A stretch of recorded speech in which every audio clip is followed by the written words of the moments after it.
watching Outsourced, America's Manufacturing Crisis, built by Grip 6. Where in the hell is it written that says America can't lead the world in manufacturing again? Where is that written? I don't know where it's written. And it's not going to be on my watch. Ladies and gentlemen, you see I'm getting criticized internationally for my focusing too much in America. The hell with that. Who's saying that? Where is it written? Where is it? You know what? Joining me now, John Carney, Breitbart News, Finance and Economics editor. John, I hate to interrupt the president when he's having conversations with himself, but what has Joe Biden actually done to bring manufacturing back here? Because I, having grown up in the Midwest, I know what's happened to the Rust Belt. Where did our manufacturing go, and what's he done to fix it? Well, first of all, yes, our manufacturing went to China. The whole world sent their manufacturing to China. He hasn't done anything to fix it, except, surprisingly, he has not repealed the Trump tariffs. People scream that these were going to destroy the economy, cause inflation, do all this stuff when Trump put them in place. But we now see that was all Trump derangement syndrome, because Biden's kept almost all of the tariffs in place. And, the world keeps going on and people don't even notice it anymore. Okay, did they help? I'd always kept them in place. Did they help? What did they do? Should we be doing more of it?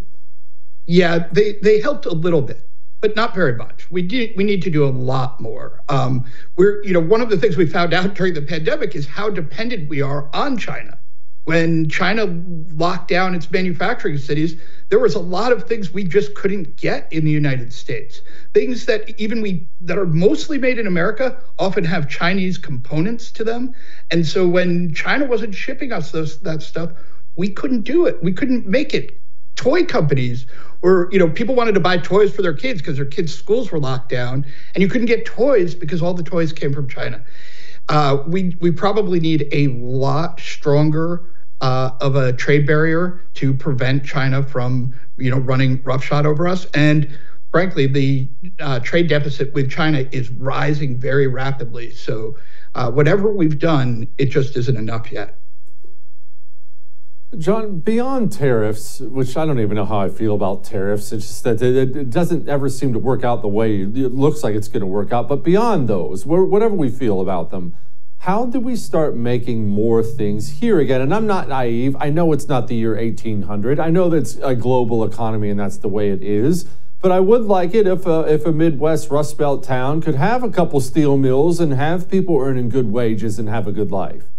It's pretty insane. We used to be one of the greatest furniture makers in the world, the United States. Yeah. We produced lots of furniture.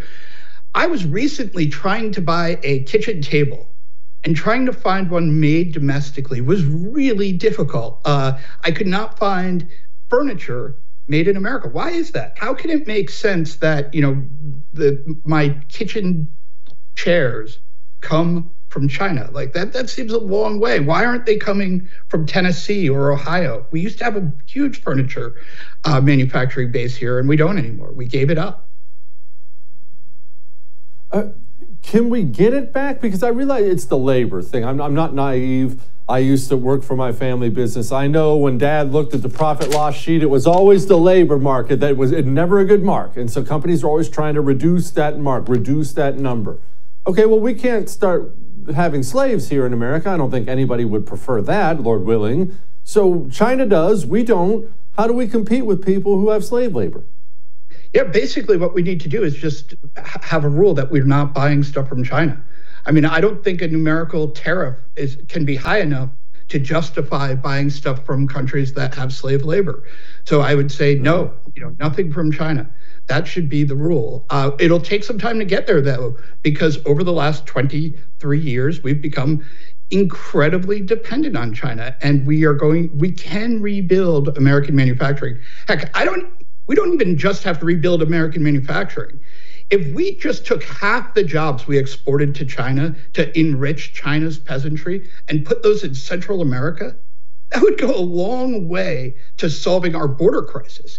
One of the reasons that our neighbors to the south have remained so poor is that many of the jobs that economists 25 years ago assumed would be migrating into Mexico, and from Mexico south from there, actually all ended up in China. So yes, American manufacturing has been devastated by China, but so has Central and South America. The jobs that would normally, they would be exporting stuff to us, ended up all going to China. Okay, that's very interesting to think about. So is that one of the things, because this has always been a frustration for me. I realize we're getting sidetracked. We're supposed to be talking about Made in America, but whatever. One of the things that's always frustrated me is the condition of Mexico. It's such a disaster, and it shouldn't be. I just love it. I love the people. I love the vacation there. I love the beer. I love the music. I love the food. They have great natural resources. They have 2 oceans. I look at Mexico and I think this should be a superpower, and instead they suck. Why? I do think China played a big role. When we put in place NAFTA in 1995, this was going to be a huge opportunity for Mexico. Instead, a few years later, we allowed China into the WTO. China took all the jobs. If I were a Mexican, I would be very upset at the way China basically was a predator on the Mexican economy. Jobs that would have been being done in Mexico are now being done in China. I think we can reverse that process, though. I don't think it's too late. Just because we're buying so much from China now doesn't mean 10 years from now we have to keep doing that. And in fact, I don't think we can keep doing it. I think the change is inevitable, and we need some politicians who will actually start to put policies in place to make this happen. Is there any willpower for that, though, John, when it comes to our politicians? Because, look, we talk about Trump, and I'm grateful that we have a more America First GOP, more America First focused GOP right now. They have a long way to go. But it still seems like this has been a both-party thing of just, hey, American manufacturing doesn't matter, screw it. It seems like we're a million miles away from reversing that. But are we closer than I'm selling it? No, we are pretty far away. You're right that the exporting jobs was popular with both parties. I think, though, that Americans saw 20 years ago when Pat Buchanan was warning us that this was going to happen. People said, "Oh, he's fear-mongering. The jobs aren't really all going to go to China." Now we can look back and we say, "Okay, we didn't get the bargain we were sold.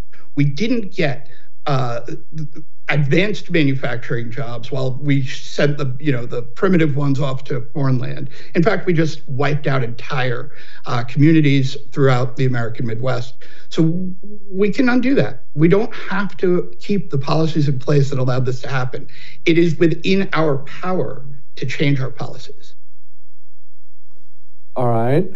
John, who needs who more? I wrestle with this, that I should have just called you because you're the smart one. Who needs who more, us or China? And I think about this because, look, we are competitors, but we somehow need each other. We're competitors, but we're married. There's scary things going on right now in the world. So let's say, God forbid, World War III kicks off here. Who is going to be in more trouble? I think so. China needs our market. They do not have enough of a domestic demand economy to support all the jobs that they have in China. So they need us. But I think they could get by for a few years without us. We can't get by without China. We have become dangerously dependent on China. If China decided, you know what, we don't like the way you're treating Russia, we're going to put economic sanctions on you and not sell you anything for 2 years, we would be in a lot of trouble. We are too dependent on them. We need to wean ourselves from that dependency. And frankly, I don't really, we had Trump and he talked a good game, but even his policies didn't go far enough. And so we're going to need something even stronger than that.